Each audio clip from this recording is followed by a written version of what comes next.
We are in the U.S. Chamber of Commerce in Washington, D.C., and we are here to document and track what is already being called a historic visit of Prime Minister Narendra Modi. He's on his first state visit to India. He's just landed, and there's a lot of expectation.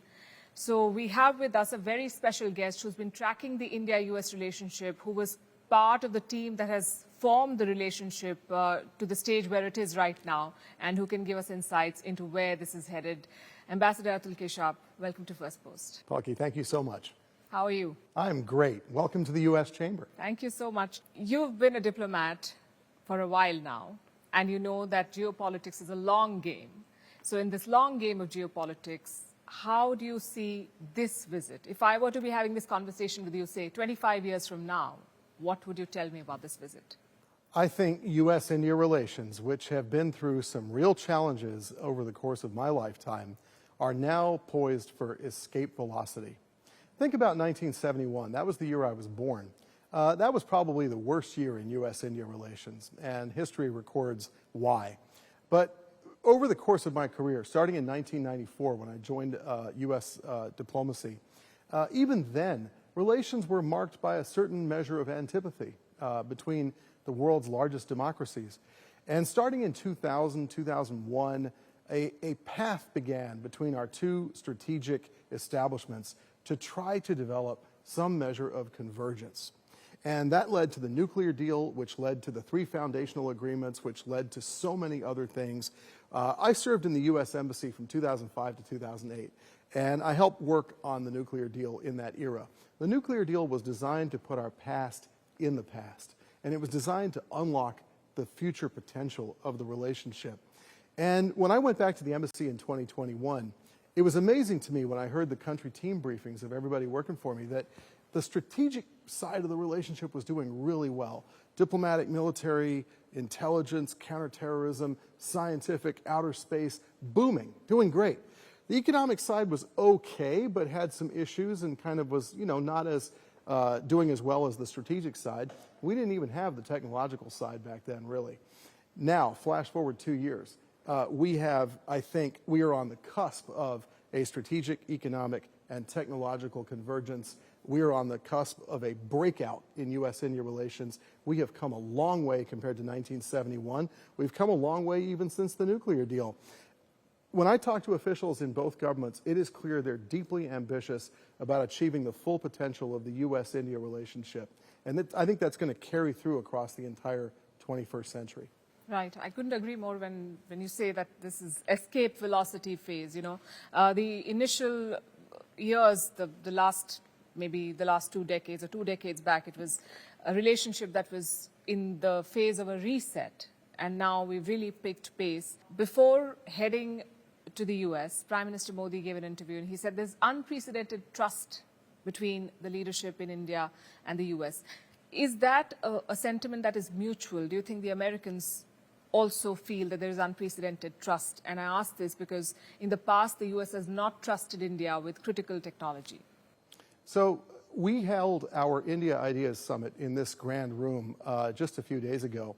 And the theme of that India Ideas Summit, at which Secretary Blinken and Secretary Yellen and Secretary Raimondo and others spoke, was trust, resilience, and growth. Now, on trust, I think we've come through the pandemic in such a way that our two great democracies have renewed and expanded and intensified trust in one another.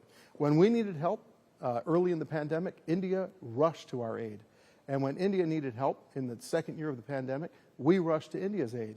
That's what democracies do for one another. It's what free people do for one another.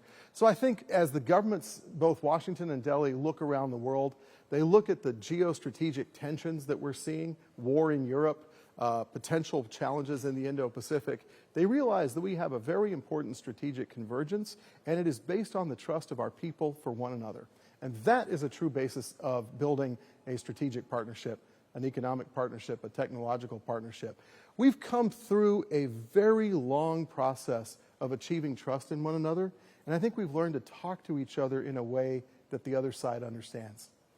You've been a strong advocate of deeper economic ties, and as we speak today, The US is India's biggest trading partner. Last year, bilateral trade crossed $190 billion. And yet, there is talk of untapped potential. Now they're setting very ambitious targets of bilateral trade touching $500 billion. There is a lot going for both sides, but what are these roadblocks that are holding us back? So the United States has a level of $500 billion of annual trade or more with only 4 entities, Mexico and Canada, our neighbors, the European Union, and China. I believe that we impatiently must have U.S.-India trade ties grow to that $500 billion echelon, and frankly, we ought to accelerate beyond $500 billion to $1 trillion. Why? It's going to be good for India, it's going to be good for America, it's going to be good for all of the free people of the world. It will mean that India has probably become a $10 or $20 trillion economy. It will mean that hundreds of millions of Indian people are living better lives. Now, what's it going to take? I think we need agreements in place that give confidence to both your great companies and our great companies to invest with each other, to trade with each other, to employ each other's citizens, to offer products in both economies. So what I'm impatient for on this visit is deals. I represent 200 of the biggest American and Indian companies that are heavily invested in both directions. I want to see deals on defense, on energy, on digital economy, on fintech, and on much else besides that show the confidence we have in one another. Beyond the deals, I want to see agreements. I would like to see, for instance, a bilateral investment agreement, an agreement on semiconductors and electronics manufacturing, a supply chain agreement. I would love to see agreements that cover other areas of our economic activity, maybe on data privacy or on digital services, so that our companies feel very reassured about that track. And it gives them even more confidence to invest in one another. If we can get to $500 billion, it's going to be good for the whole world and definitely good for America and India. And since you're so deeply entrenched in, for want of a better term, the system, and you know how things work, and you know what visits like these can accomplish and what needs to be done in the back room, given the list that you've just mentioned, how much of this do you think is going to be achieved in this visit? So my guru says, visualize, visualize, realize. And I think it's really important that we all visualize a bright future together, right? And then we go about achieving it. So look at the flags that are fluttering on Pennsylvania Avenue, the American and Indian flags flying together. It's a beautiful thing. I think it helps the people of both countries and the businesses of both countries and the governments of both countries to look at what is possible ahead of us. Let us set ambitious goals. Let's demand more of ourselves. Let's be impatient to meet those goals. So I think that, given the sheer amount of energy and capability and potential in both of our countries, we can achieve anything we set our minds to. Look at vaccinations. We all take it for granted and forget about it. India vaccinated 1.5 billion people and got its country and economy back on track in such a quick amount of time. Through Operation Warp Speed, the United States taxpayer helped ensure vaccinations for the entire world so we could get past the pandemic and get our economies growing again. If the U.S. and India can do that together, we can do anything. And I think we should be ambitious and visualize bold goals and realize them. Right. I think that they're on the right trajectory. Recently, Airbus signed a deal with Air India. And President Biden said that this is going to help create 1 million jobs in the U.S. So there is a lot going for both sides. What specifically are Washington's expectations vis-a-vis trade with India? Well, I can't speak for Washington. I'm a retired federal official. But I'll speak for, I think, our members' hopes and dreams. We would like to see an intensified defense partnership. We're hosting INDUSX in this hall tomorrow, and we're having a big dinner tonight, and it is all about transforming and accelerating our defense partnership, especially at the private sector level. If India and the United States can be the great arsenals of democracy and help equip all of the free countries of the world with all of their defensive needs, it increases deterrence. Deterrence means we're protected more, that the other guy thinks twice before he starts something. So I want to see a deeply intensified and much larger defense relationship. I want to see much more intensified technology partnership, and I want to see us establish very robust and resilient supply chains between our two free economies and free peoples, because that's going to indemnify us from future risk. The pandemic was a harsh master. It taught us some bitter lessons, one of which is we've got to do a better job of being serious about protecting one another and all the free countries of the world. So let's see what comes of the visit, but it's clear that both governments are trying to be ambitious. Through defense deals, we've heard a lot of press reporting about the GE 414 engines. We've heard about the MQ-9 Guardian drones, which are both are incredible platforms for intensifying the defense relationship, F-18s, and so much else besides. I'd like to see our two great militaries more interoperable. I'd like to see us do even more to defend a free and open Indo-Pacific, and then have that also build out across the entire technology realm. We launched the initiative on critical and emerging technology right here with both governments in January. I want to see build out in every one of those areas, not just defense with INDOSEX, but semiconductors, cybersecurity, telecoms, artificial intelligence, quantum computing, healthcare and pharmaceuticals. There's urgent work to be done because these are very dangerous geopolitical times. Ambassador Keshap, you have roots in India. You have worked in India for many years. You understand Indian sensibilities, I would say, better than a lot of people in the US, in Washington, D.C.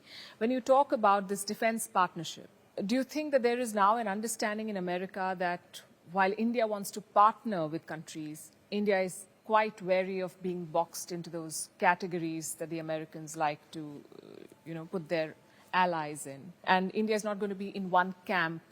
It's a power that wants to truly work in a multipolar world. Is that something that the American establishment has accepted? Palki ji, you'll have to talk to the U.S. government about that, but my feeling is that there is a great deal of understanding about India's perspectives and, of course, respect for India's sovereignty and for India's need to do what's best for its own people, right? One of the great accomplishments of the American system since World War II is that we've built an unbeatable alliance of partners and friends with whom we have mutually respectful and mutually reinforcing relations. I think we're doing that with India. I think we've achieved a mature level in our relationship where we are starting to understand each other much better. You made that point. It was excessively generous on your part about my exposure to India. I have been going to India since I was a little boy.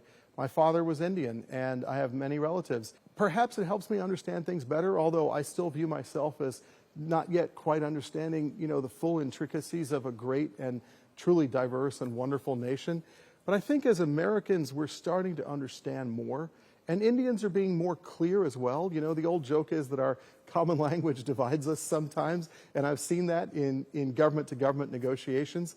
I think we've gotten a lot better at understanding one another. And we therefore understand India's strategic compulsions and the range of motion that India feels it needs to have in world affairs. There's much we can yet do together that doesn't constrain India. And it will be good for India, it'll be good for the Indo-Pacific, and frankly, good for the world. I ask this because in the recent months, we've seen a lot of engagement from the Biden administration in the Indo-Pacific. There was a visit by the South Korean president, and next thing we see, there's a US warship in the region. There was a visit by the Filipino president, and then you have more military bases in the Philippines. There is engagement with Papua New Guinea, and then you have unimpeded access to bases in PNG. Now there is jet engine technology, and there are drones for India. What is the ask? Why does there have to be an ask? Because that's how geopolitics works, I'm assuming. I would respectfully disagree. If you look at the nuclear deal, President Bush framed that deal in terms that are unique for India, and made it very clear to the entire world that this was a one-shot deal. It was for India and India alone. Nobody else would ever have this deal. And people in India said, what's the catch? And I spent 3 years in that embassy, along with Ambassador Mulford and many other friends, explaining to Indian people that, in fact, there was no catch, that this was America acting in its own national interest to do something uniquely positive and beneficial for the Indian people, to sort of unlock India's ability to engage with the world and to overcome the recriminations of history and of the past, and kind of put India on an echelon unrivaled by anybody else. In fact, unique. And it took 3 years of patient explaining to say there was no catch, that in fact this was a good thing for the American people, certainly, but it was also a good thing for the Indian people. and that it would help India to really rise in global stature, because to have the world's largest democracy rise to the front rank of nations is actually really good for America. American foreign policy, for as long as I've studied it, going back to college, Professor Whittle Johnson and his discourses at the University of Virginia, Professor David Newsom, they always said American foreign policy had an unbroken sort of thread to it, which is to see the rise of democracies all around the world. Democracies are the best form of government. They're the best way to attain full human potential.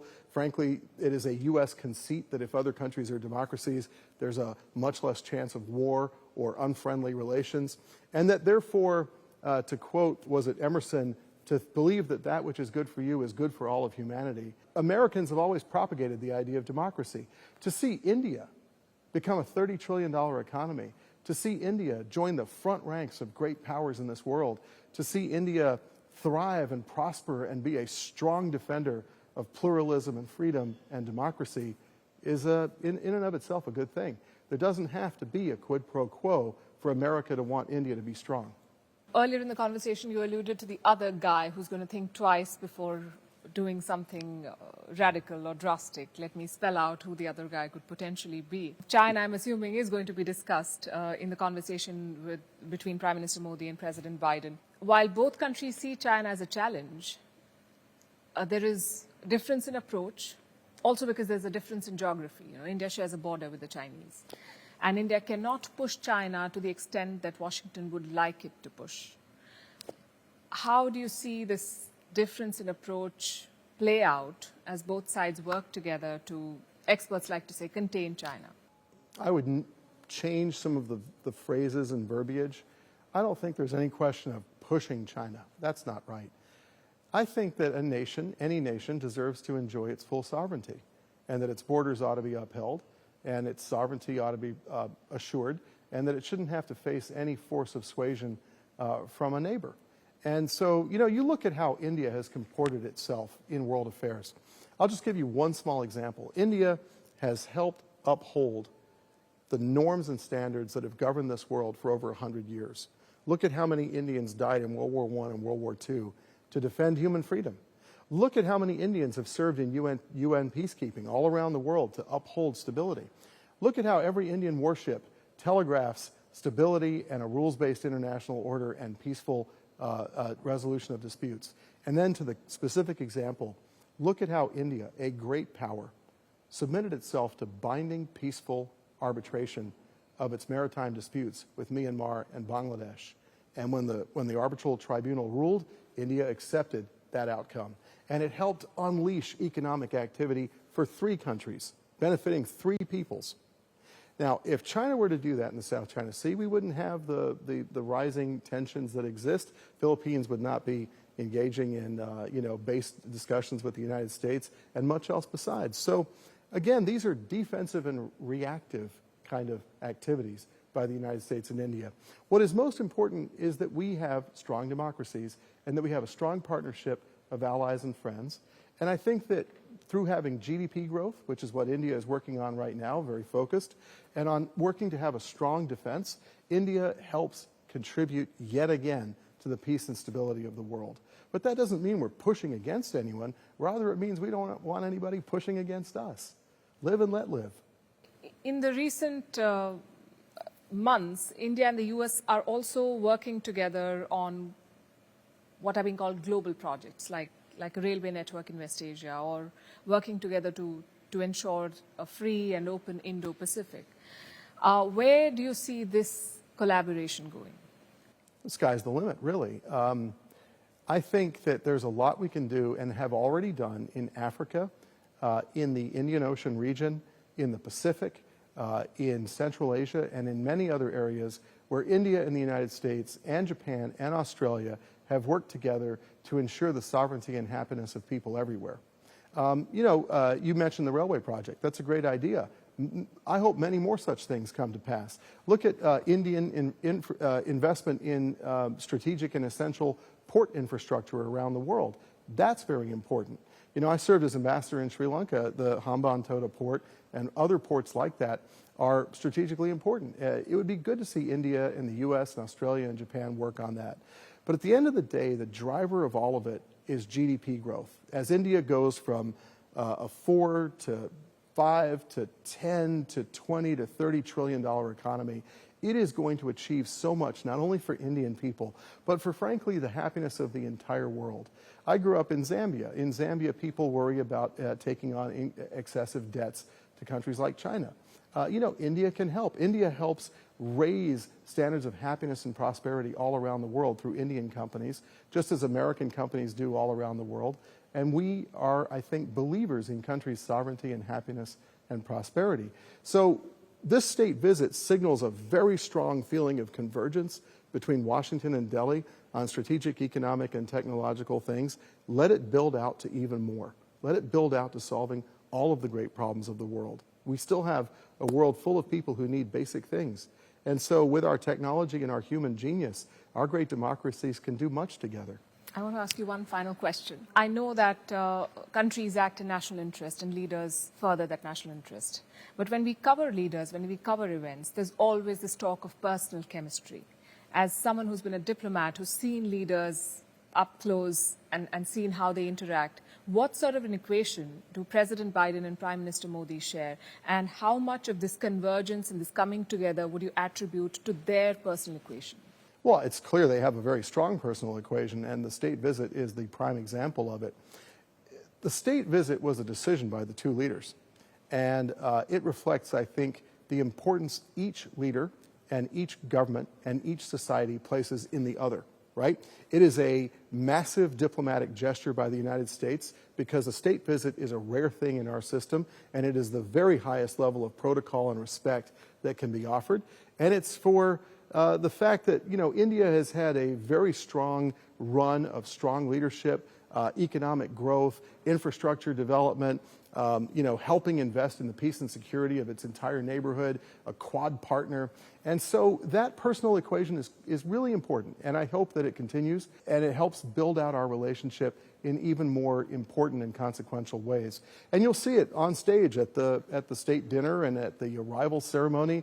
And of course, in the joint address to the U.S. Congress, which is a gesture not just by President Biden and the American people, but really specifically by the elected representatives of the American people. So this is America welcoming India, and I think it's going to be a landmark moment in our relations. Thank you. Thank you so much for your insights. It was a pleasure talking to you, Ambassador Keshap. Thank you, Palki. Thank you very much.